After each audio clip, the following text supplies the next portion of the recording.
I'm Vicki Hogarth and welcome to Southwest Magazine. Today I'm joined by Muriel Jarvis, Rhonda Sage, and Kaylin Maurer to talk about EARTHFest 2023 in Southwest New Brunswick this year on Ministers Island. Thank you all for being here today. Thank you, Vicki. Yeah. Muriel, can we start off by talking about what is the concept behind EARTHFest? How did it get started? Yeah, good.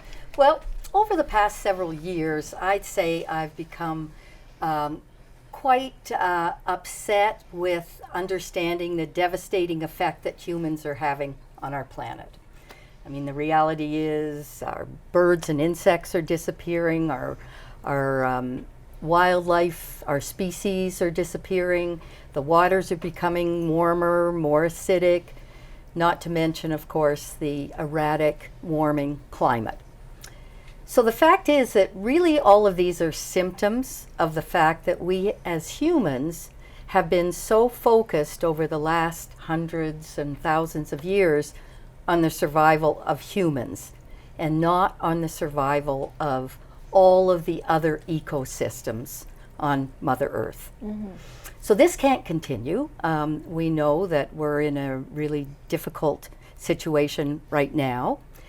And a few years ago, I read a book by a British author named Chris Sunderland, and he wrote a book that he called Imagination is the Key to Unlocking the Environmental Crisis.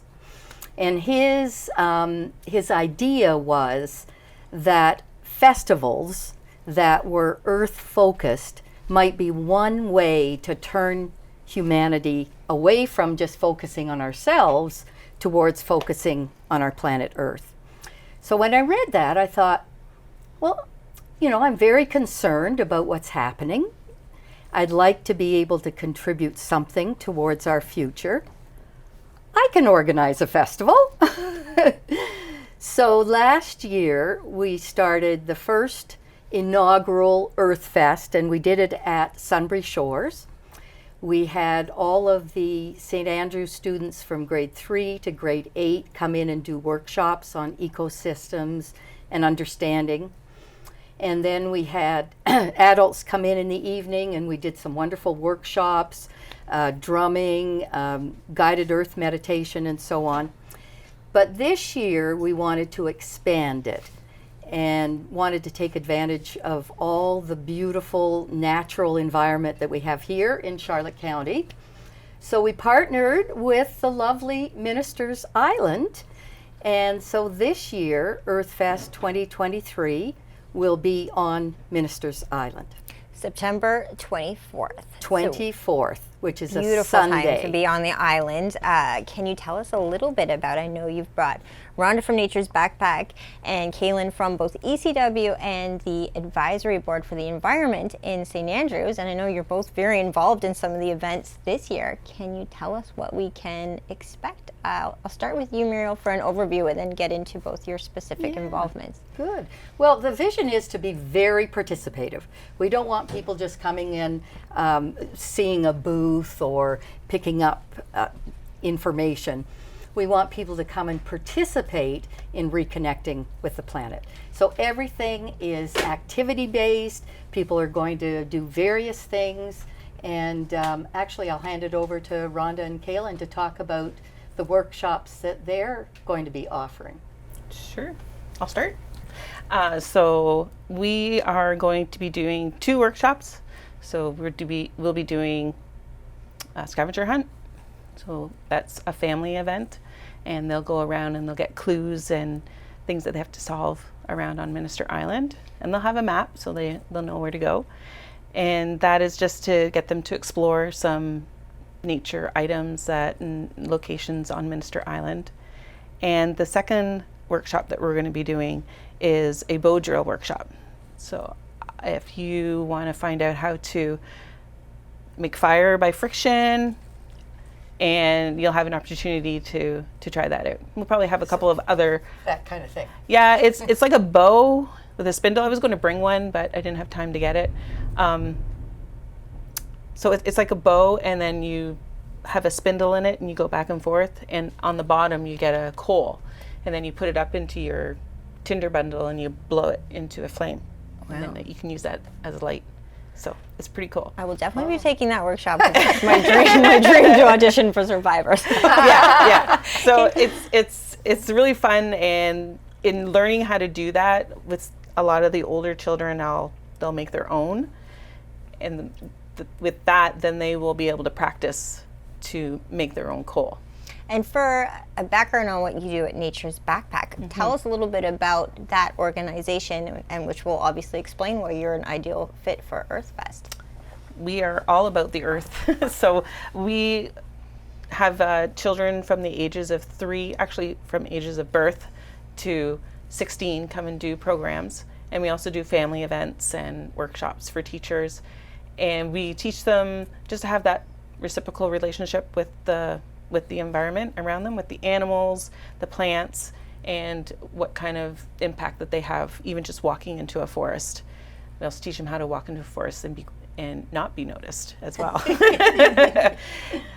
So just learning some survival skills and using natural items and using their hands to have that hands-on experiential learning, where they might build a fire or make a bow drill or make their own spoon, make survival shelters, learn what plants they can eat, where they can find water or how they can get water, and just learning bird language as well. So just all these earth focused skills that we kind of gotten away from.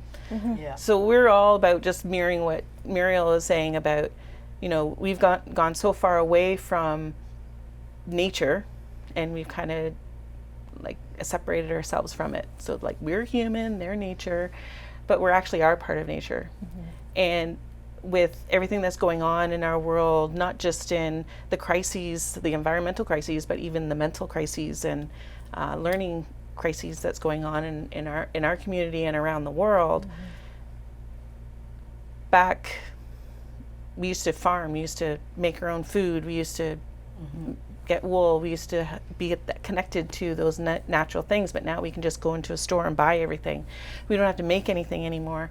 So there's that connection that's really missing, and because we have disconnected, we see all those other mental issues and ADHD and learning disabilities and food insecurity and all of that is all connected. So having an EARTHFest and us being involved in that, we really believe in getting back to hands-on, working with the earth, getting your hands dirty, making something of your own so that you can really connect to, say if you make a basket, you're really connected to the wood, especially if you harvest it yourself, or making a salad out of the food that you just harvested, which is so much is in our backyard that we don't even know about because we've lost that knowledge. So at Nature's Backpack, we are trying to start with our youth to teach them to have that connection, and they bring it back to their families, and then they teach their families those things too. They go on a hike and they're like, hey, did you know you can eat this? This is like sour candy, out in nature, and they'll show the parents how to identify it and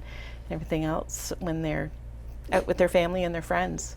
I will say that I always thought I was a well-read person for the years that I lived in a big city, but when I moved back home, I had forgotten about tides in a lot of ways. I forgot the stars exist, and so it really does. It creates a different relationship with nature. You can be really well-read, but if you don't spend time out in it, it's hard to really understand the impact of climate change and things like that. Well, when you're connected, you start to be more aware of your surroundings, so then you see a change. You see last year, we didn't get as much rain as we did this summer, or watching the phases of the moon, right? And how that is affecting things around you, or when this ecosystem disappeared, what happened to the animals there? I remember one time when a subdivision went up and there was no fireflies, and fireflies, they don't migrate anywhere, they stay where they're born. So if that ecosystem is destroyed, all those fireflies are destroyed. And now this year I noticed there's a lot of fireflies. So it's just, you just notice these patterns, or and how to be safe. You're talking about tides. Well, I'm not from New Brunswick, so everything about the ocean is very new to me. So that was a big learning opportunity for myself to learn about what's on the shores and where do you find them, and what about the tides. Like, now I have to check times for tides when I take students down to the water. When can we have RHONDA? Because we're on Minister's Island. Exactly. So it's and now people have to be even aware of that, just going to this festival. So it's really amazing.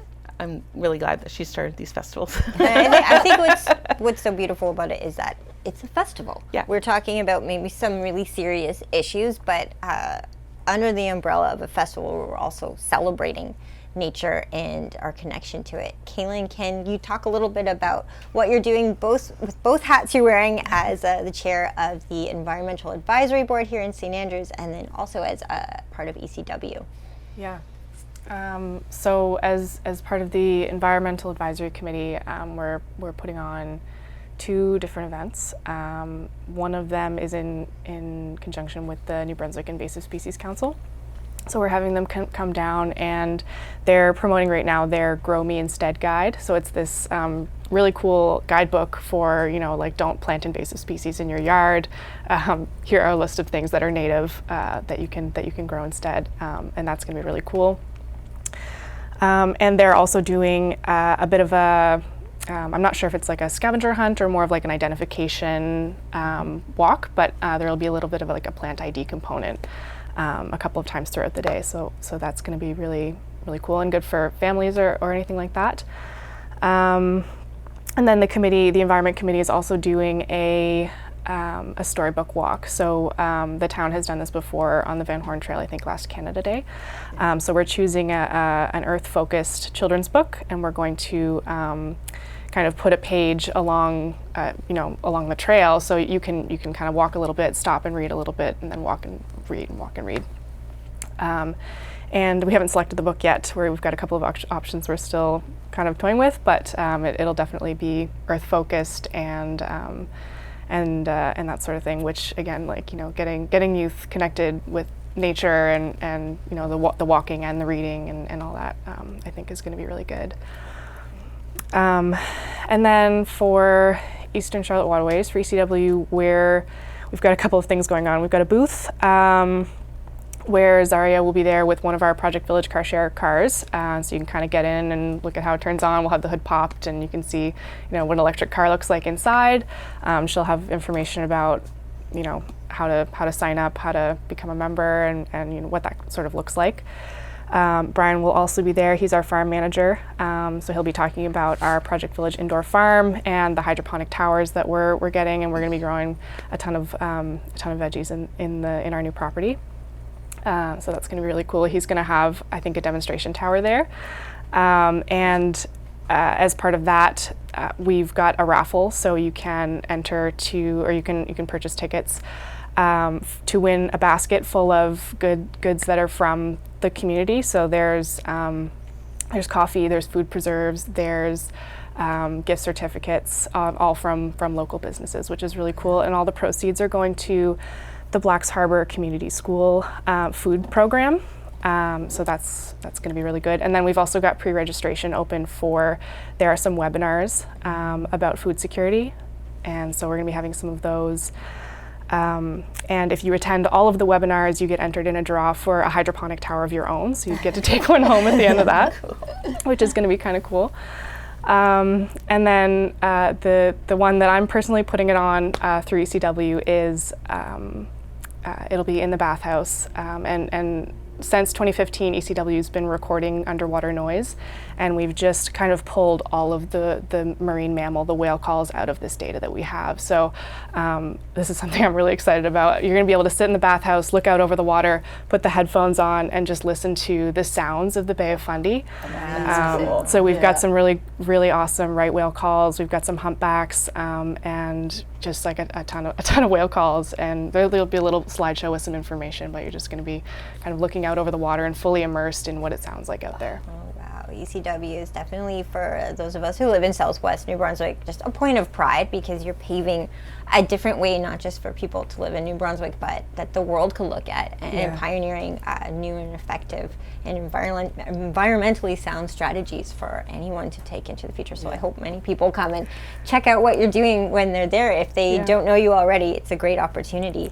Yeah. Can we talk a little bit about why Muriel, Minister's Island? I think those of us who know it know why it's a perfect place for something like this. The tides alone, you'd have to schedule EARTHFest around getting to the island that's accessible at low tide, but not at high tide. Can you talk about the location itself? Yeah. So when I initially pitched this idea to Minister's Island, that was last January.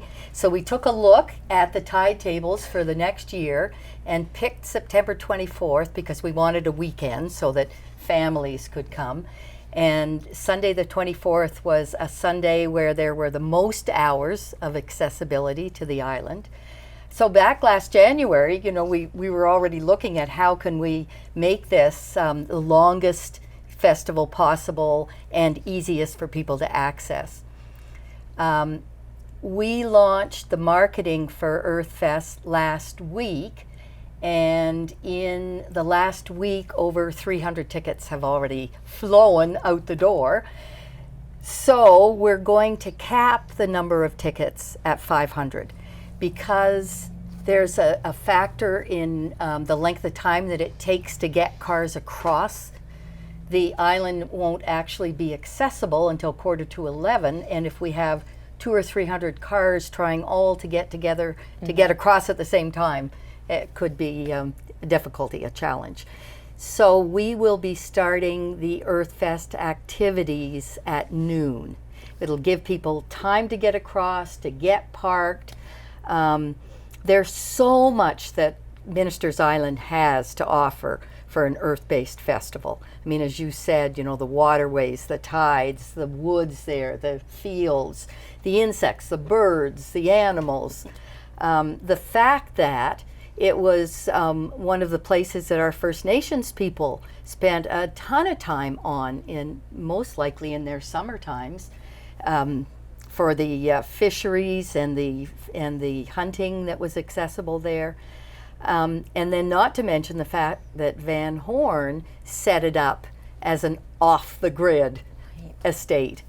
Although I'm sure back in 1900 they didn't have the term off the grid because they didn't have electricity, but it was totally completely self-sustaining. Self-sustaining. Wow. Yeah. So it's an absolutely perfect fit for EARTHFest. And so many people who love Minister's Island, it's, as you mentioned, not just for the history of Van Horn, there's incredible trails and a way that you can bond with nature in this one beautiful place. Yeah, absolutely. Can you tell us a little bit about how the ticket system works? This is a free festival. It is. But because we want to be prepared and to know how many people to prepare for so that all the workshops can know, are we going to have 25 people or 200 people? The Minister's Island had set up on their website a free ticket process. So anyone who would like to come to the festival does need to click that button for free access.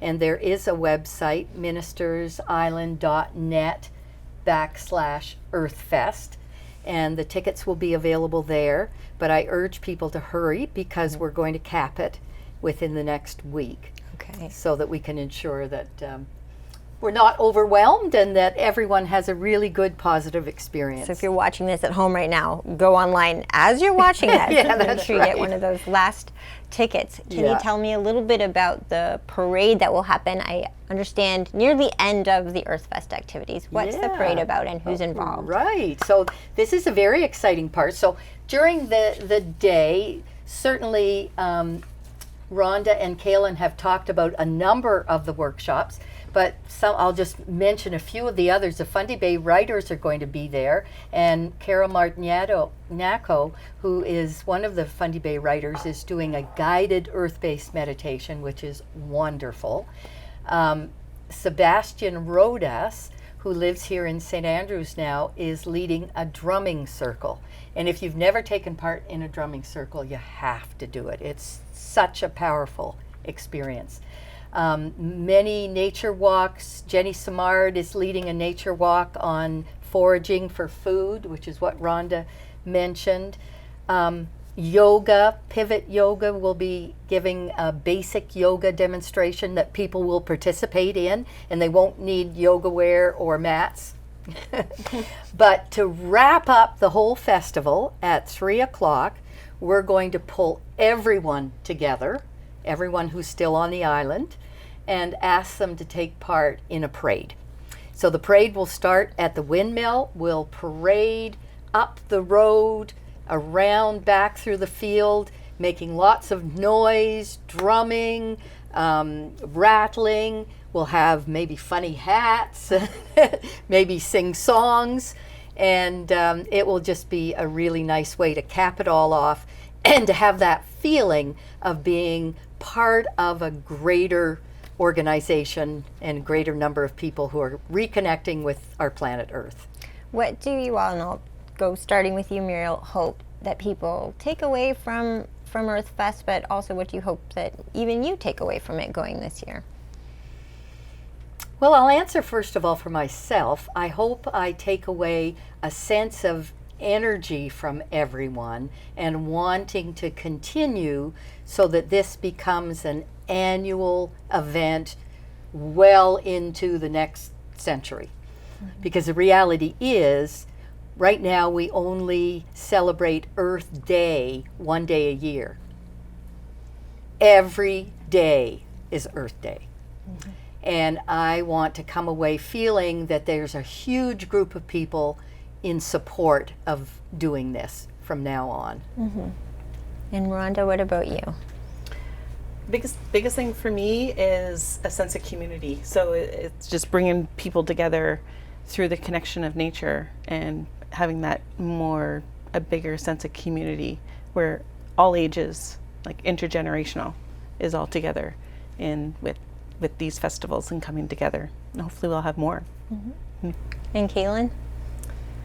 No, I think it's just nice to spend a day outside and just kind of learn about all of the ways that the things that we do are connected with nature. You know, healthy nature and healthy communities are so interconnected, and I think that's the message. I think that I know that when we talk about things like climate change, there can be this fear that there is a dire future ahead for the Earth, and yet again, as I mentioned, this is a festival.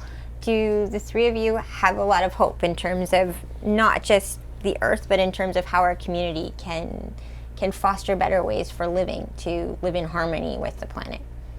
Oh my goodness, we don't have any choice. We have to.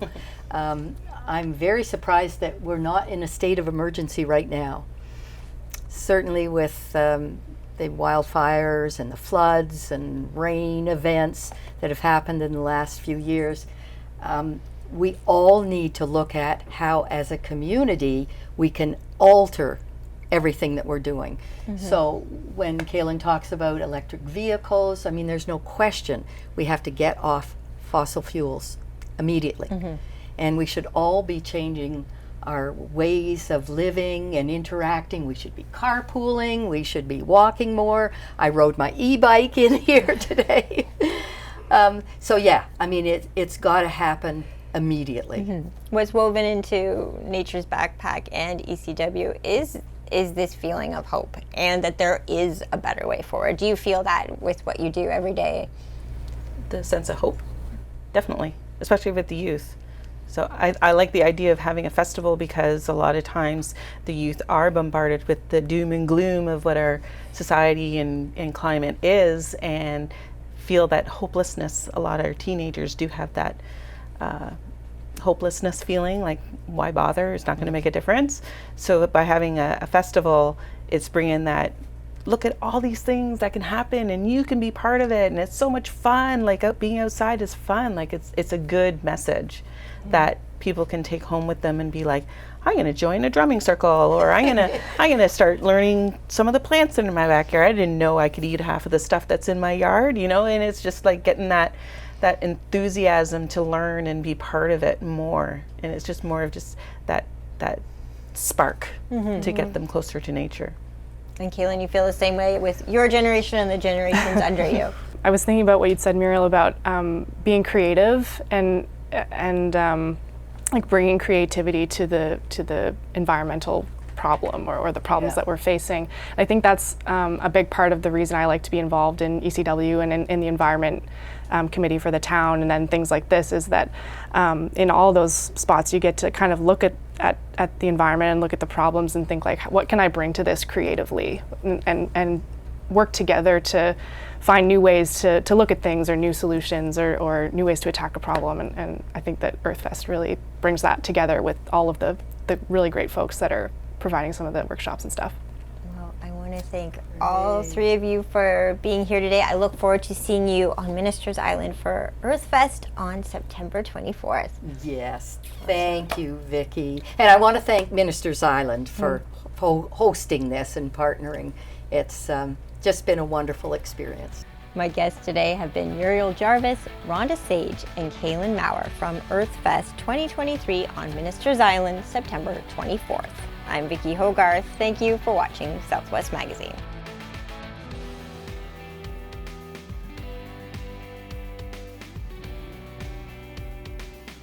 Southwest Magazine is a news and public affairs production of CHCO Television.